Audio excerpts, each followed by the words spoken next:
Well, good morning, everyone. It's good to see you all again. I'm sorry I missed the first of the month. I was having cataract surgery and had to replace a tooth and just all kind of medical stuff. And so anyway, we decided to make it up now.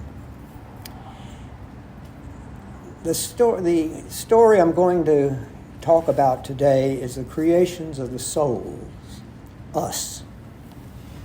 And it's particularly important as times are coming, the end times, so to speak, we talked about.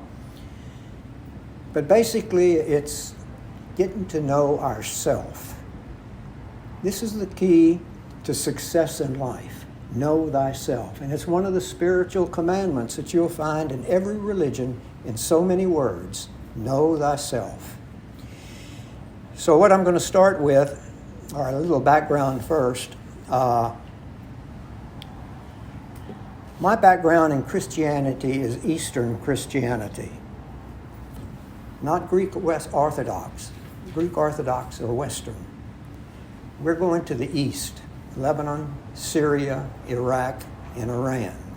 And that's my father's heritage. I am basically Maronite Catholic. Maronites are part of the Catholic Church because the Catholic Church wanted to keep connections with its Eastern heritage. But in the Maronite Church, the language of the rites and rituals is Aramaic. And that's the language which Jesus spoke. It was the common language of the East 2,000 years ago. The Maronite priests may marry, and yet it's part of the Roman Catholic Church. It wanted to keep its connections to the East. So I grew up here in Texas. We were told to go to the Roman Catholic Church. But once a month, a Maronite priest would come from San Antonio and would perform the rites and rituals of the Maronite Church, usually in my grandfather's house. Now, why am I getting to this? I'm getting to this because Aramaic was 40% of the Bible's language. The other 60% was Hebrew. But the original Bible, as far as they can go back, we'll find the two, Aramaic and Hebrew. And so there are Aramaic terms that did not translate well into the Western Bible. And one of those terms is the name Adam. Okay? The term in the East is Adamu. So let me read, first of all, you're talking about creation. The creation epic that we're interested or we are familiar with is the Genesis.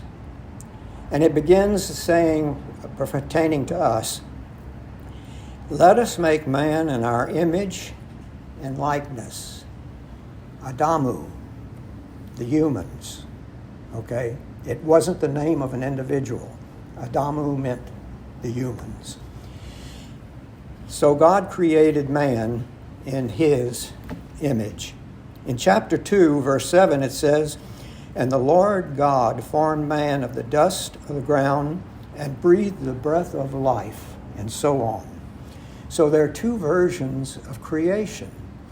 Now, today, theologians, priests, ministers, the average priest and minister that you'll meet will say it's the same creation, just two different versions of it. It is not. The first version was the creation of the souls in the image and likeness of God. The second creation is the physical body out of the dust of the earth. And what is the nature of God? And this is where it really begins to apply to us. To be made in the image and likeness of God is spirit, pure energy.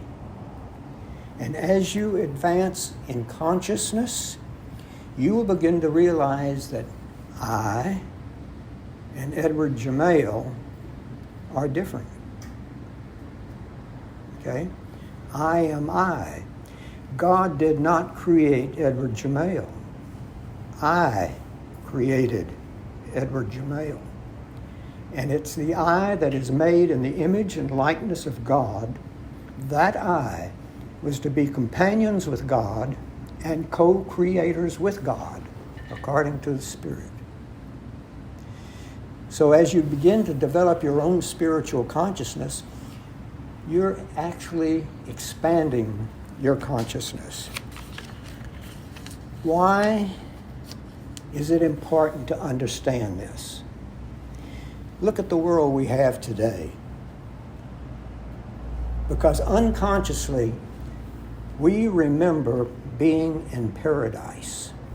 Our unconscious mind remembers when we walked and talked with God in a place called paradise. Okay? Unconsciously, we remember that, and we have, in a very crude and primitive way, tried to rebuild paradise here in the earth for thousands of years. We're trying to get back to that consciousness. And that's what the activities you are seeing in the world for the thousands of years, and what you see going on today. My sources for creation are several. First of all, the Bible. I've studied closely the Bible, the King James Version, and also the Jerusalem version of the Bible, as well as the Kabbalah. I've studied the teachings and the comments of mystics, people who have gone in and raised their conscious mind, broken through into consciousness, and have shared with us. There's Hindu tradition, there's the ancient Egyptian traditions, and there are ancient beliefs of the Americas, the American Native Indians in the north and the Native Americans in the south, the Aztecs and the Incas and the pre-civilizations. So in different languages, in different ways, they have been telling the same story of creation. So that's the basis of my studies and where I'm coming from. So this is what I propose to you. First of all, in the beginning, there was only God, that which is. God was a calm, peaceful, like sea, encompassing totality. Silent, peaceful, content, aware of itself, I am, and was thinking, contemplating that which it was. At some point, now we're not talking about a place, and we're not talking about a time. This is beyond and before places and time. At some point, though, to use a word, that which is suddenly became focused.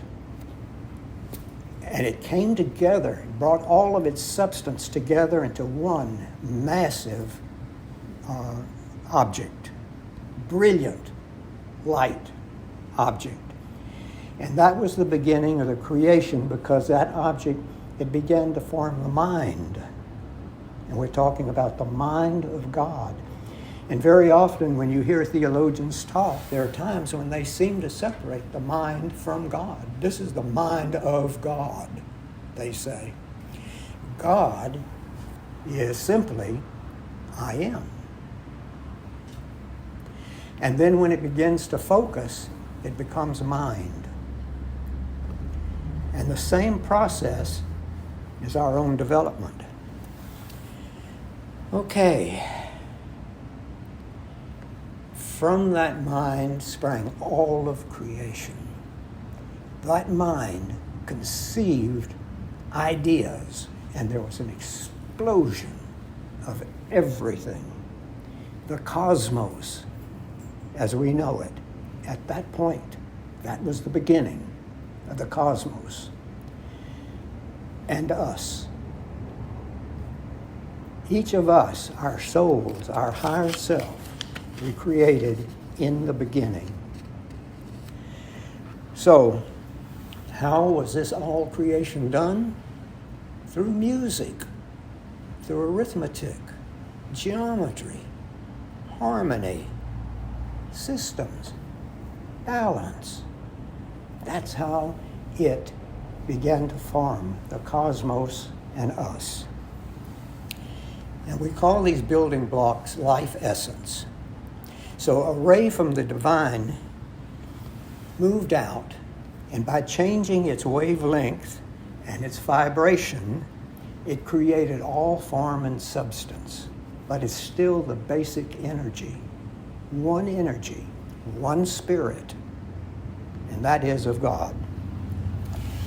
But changing its rate of vibration and its wavelength, this is what we call diversity.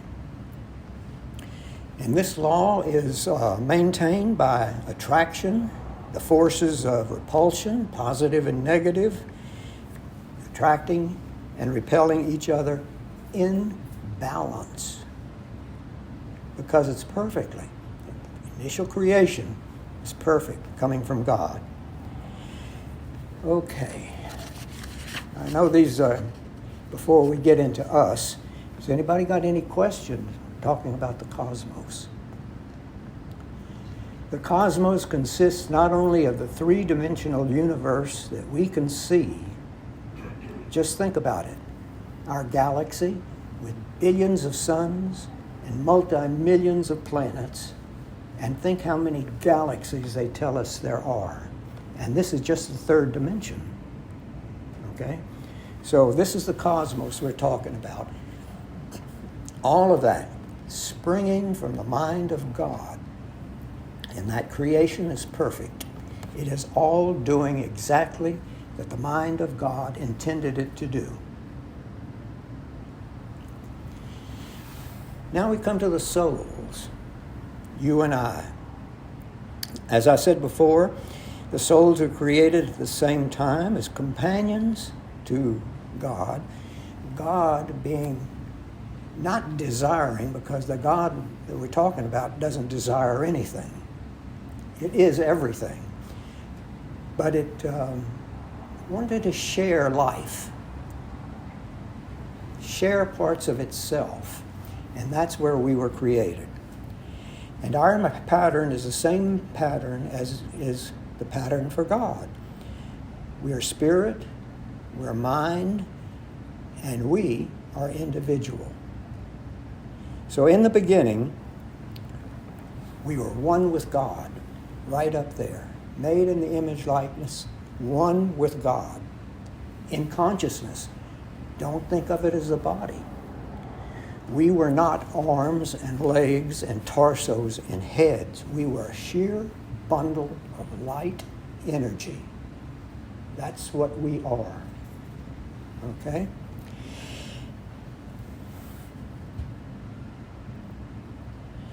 And at that point in the beginning, and symbolically in the Bible, Adam and Eve walked and talked in the garden with God. Now, humankind, Adamu, became individualized. And that what it's telling us is that as individuals, we were still one in consciousness with God. At that point, each and every one of us could say, you know me, you know God. That's our original state of consciousness. And what are the forms of consciousness we have? We'll take a look at that. So we're participating with God in creation. And one time there, being in the mind of God, we saw the entire plan for creation of the cosmos. And God says, let's take an example, a four-legged creature. And it left us to create horses, zebras, and various equine types, forms of a four-legged creature. That was what our part was, to create it, but within the perfection of the mind of God. And the fact that we could do this is what we exercised our free will. All of a sudden, our soul consisted of a state of knowledge that we knew we were one with God, and we had knowledge of everything that we had created and had been experiencing that creation. That was the two parts of us. So the plan was to go ahead and experience creation, but it did not mean identification with and participation with the created. All right? And it didn't certainly mean interference with creation. How do we interfere with creation? God had this plan for horses. And we come along and says, I'm going to do this my way. It'd be fun. Let me create a centaur, half horse and half man. Look at all these wonderful fishes. Let's give them intelligence. Let me create mermen and mermaids. We began to interfere with the plan for creation. And we got deeper and deeper. I'm going to do it my way. Because I think I'm just up here next to God. I know better than the overall plan. And that began the fall in consciousness. That's where we began to be focusing on I and what I'm doing instead of what the overall plan was in cooperation with other souls, with the plan of God. We got amused with our power and began to play with it. And then we began to experience our own creation. We were actually going in to plants, going into crystals, going into various animal forms, bird forms, and aquatic fish forms. We began to possess those bodies because we wanted to know what it'd feel like to be a bird, to float on the winds of the air, and our fish to flow in the stream. We wanted to know, so we possessed these things. And as we did so, we began to lower our consciousness into the consciousness of the object that we ourselves had helped create. That was the descent in consciousness. Anybody have any questions about this? No? So I'm trying to I'm connecting the dots on some of the stuff that you're saying, and it feels like you're referencing Atlantis a little bit. Atlantis a little bit. You're referencing Atlantis when they started the mutations. I'm referencing, first of all, pre-Atlantis. Okay? That's how Atlantis got there. Atlantis, as the earth was forming, of course, the continents were together and they were splitting and their different land masses taking vicious shapes. We were energy beings. Kind of picture yourself as this bundle of light moving on the land and interacting with the beasts, the plants of Atlantis, using that, or in the Pacific, Mu. Okay? So as we began to interact, and we began to solidify our bodies. In fact, if you go into the Egyptology and study some of the translations, the Egyptians said in their golden age, which was before the recorded history of the pharaohs, the golden age, the Egyptians had lighter bodies. So we were light beings. That's our nature, pure energy. But as we changed our consciousness, we began to solidify. And then it became necessary to solidify. If we wanted to do things, we created the concept of arms and legs and the torso and all that. But it began pre-Atlantis. Atlantis, according to some of the historians, and actually there's quite a bit written about Atlantis by the Greeks. In fact, there's some artifacts in the Athens scene where there was a gift, like a vase I saw, from the king of Atlantis to whatever king they gave it to. So there is a Greek reference to a lot of what we're talking about, Atlantis. We became more and more stuck in these animal forms, and there came a time when the souls, the spirits that did not fall, but kept within the plan of God. One of them in particular took upon itself a rescue mission. We got to go remind these people who they really are. Made in the image and likeness of God. Pure spirit. Not this farm that they're running around in the earth. That is a soul that manifested eventually, we call the Christ. And eventually manifested in Jesus. And there's an entire body of literature that gave the incarnations of that soul. Enoch, Melchizedek, Joshua, Jeshua, Asaph, choirmaster to King David, and several others not Jewish, that they've actually got some of the incarnations of that soul, which we came to know as Jesus. So, our souls began to become so focused on ourselves that we even forgot that we were souls or that was a God. And that was a very brutal time in the earth. Very brutal. So here we are. Our nature is the conscious mind, the subconscious mind, and the superconscious mind. That is the nature of our mind. Okay? That is the spirit manifesting as each one of us. So there is a part of us as the superconscious mind, and through the ages, we have people that broke through into that superconscious mind. The first one, there were many of them, but the first one that I know in a little detail is Siddhartha Gautama in India, and Jesus of Nazareth. Okay? We were talking earlier, Jesus Christ. Christ wasn't that man's name. Christ is a Greek word. It means know thyself to be thyself and one with the divine. They didn't have last names in that time in history. So Jesus became the Christ. And that's why now you see more and more reference to Jesus the Christ. Theologians are finally catching up with this information. So, we're coming to a period where the rescue mission has done what it can. The exposure is out there through people like Buddha and people like Jesus the Christ about what our true nature is.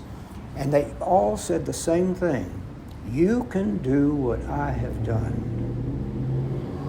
I know, in another word Jesus said was, I and the Father, Father in me, I in you, you and me, you and the Father. What is he talking about? He's talking about integration and unity. And Jesus says, you can do the same thing I've done. Peter asked him, how can I have that mind that was in you?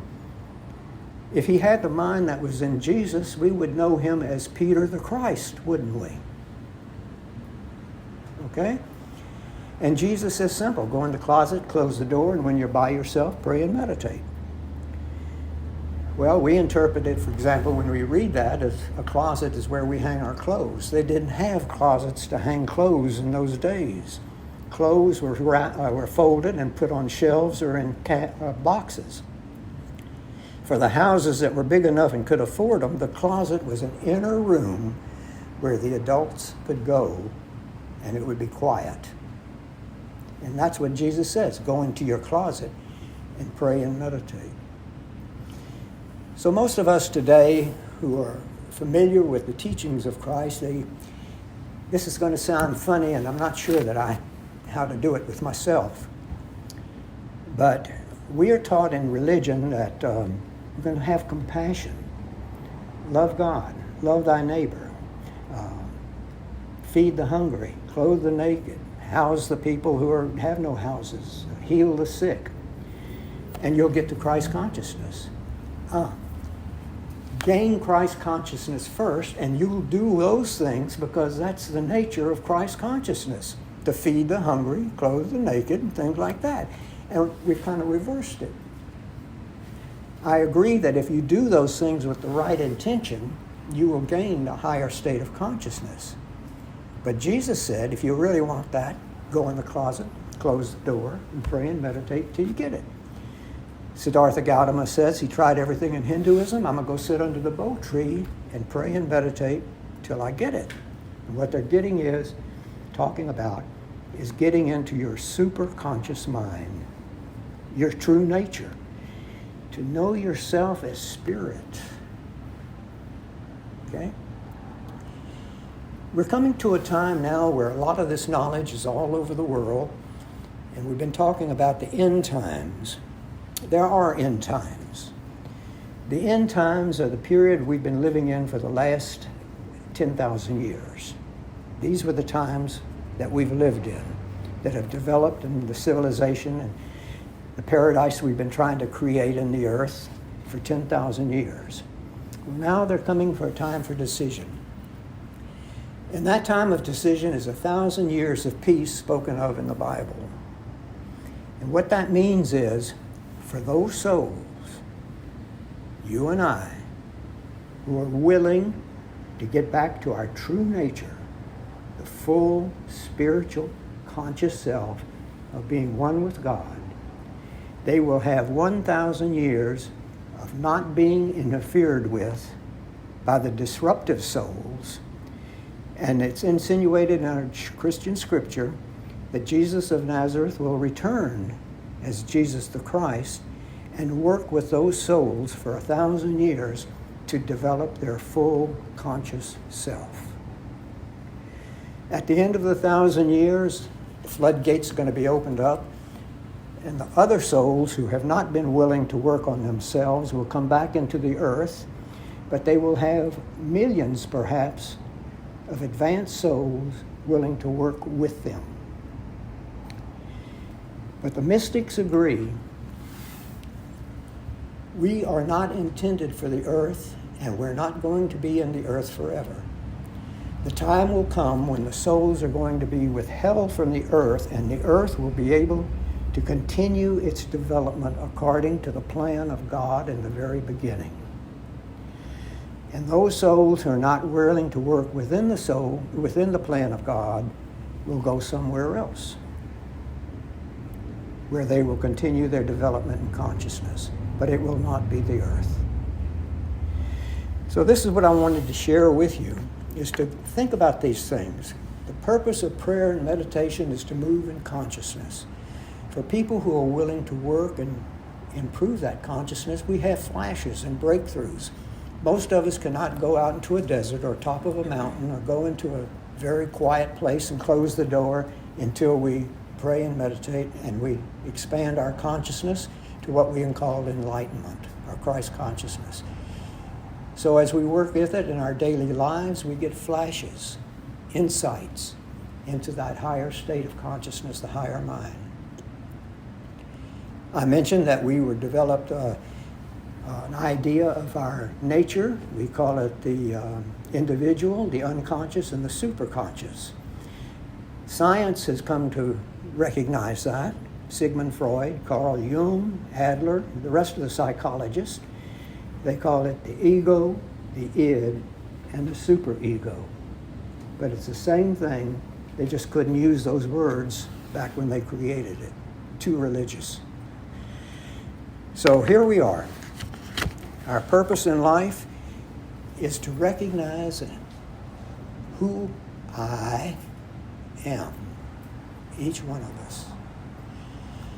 And the big thing that happened with me was a near-death experience in February of 1969, where I realized that as I sat up there in the corner of the room, was more than that body that was laying down there on the bed. So each one of us has to get back into that original I. It doesn't take us out of life, but it brings the full creativity of the mind of God into our life and whatever we're doing. And that's when it really gets exciting. That's when we have purified the body and the mind. Well, that's my talk today.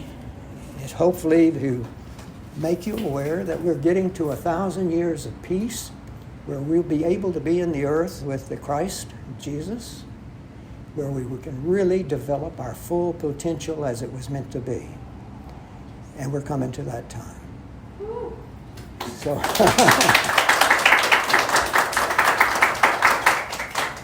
anybody have any questions or comments? We got a couple of minutes.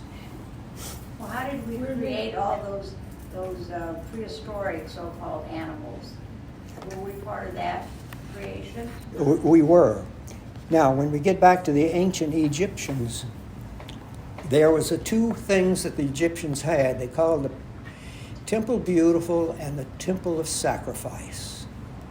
The Temple Beautiful was where the Egyptians were taking some of these people who had tails and appendages and things like that, amputating them, and trying to reform a more perfect physical body for them. The Temple of Sacrifice was those souls who were so stuck in weird forms that the only thing left to do was to kill the form. So that's part of Egyptian history that you don't hear much about. So we did begin a process, the advanced souls, Christ consciousness in the West, working as Enoch and Melchizedek and so on, who weren't born and did not die. They simply manifested in the earth and then pulled out. We're beginning to try to help the souls on a rescue. That was part of the rescue mission for the soul that we are familiar with in Egypt. Same thing was happening in other parts of the world which we're not so familiar with. I'm beginning to appreciate more and more a lot of the Hindu traditions and legends, interpreting them into what I understand from the West. But it's all there, just different language. Thank you very much. Good to see you all again. Very knowledgeable.